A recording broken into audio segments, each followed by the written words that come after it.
At 12 o'clock, we also got Western Illinois, which started off its season with a loss. The Leatherbacks? Forgot what their football team was. Traveling to Minnesota. Minnesota Golden Gophers obviously started the season off with a win. Absolutely drubbing of New Mexico State. Minnesota favored by 37.5 points on the Big Ten Network. And I think it's pretty obvious Minnesota should probably win this game and by a lot more than 37.5.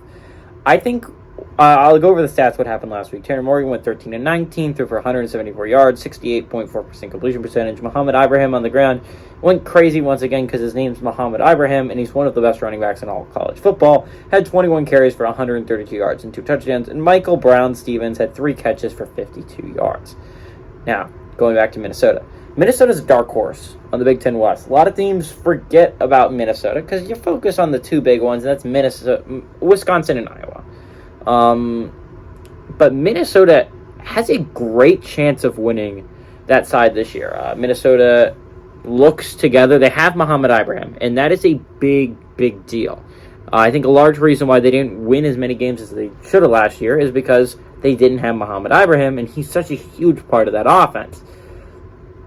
You look at Wisconsin's offense, you look at Iowa's offense, there's nothing there that can really scare you. It doesn't put really any fear into you if you're Minnesota, honestly. Wisconsin's defense and Iowa's defense are always going to be stout. So that's going to be the tough part of the playing those teams.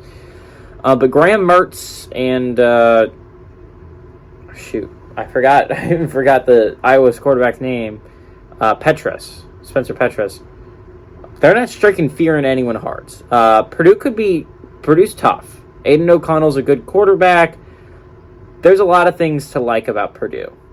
They're a tough team. They could honestly give you a threat this year. But I don't think Illinois is going to. I don't think Nebraska is going to. No, Northwestern could, theoretically speaking. But I don't think they're going to. There's a lot to be like about your team if you're Minnesota. I think Minnesota has a great chance of winning the Big Ten West this year. And I do think they win this game and by more than 37.5.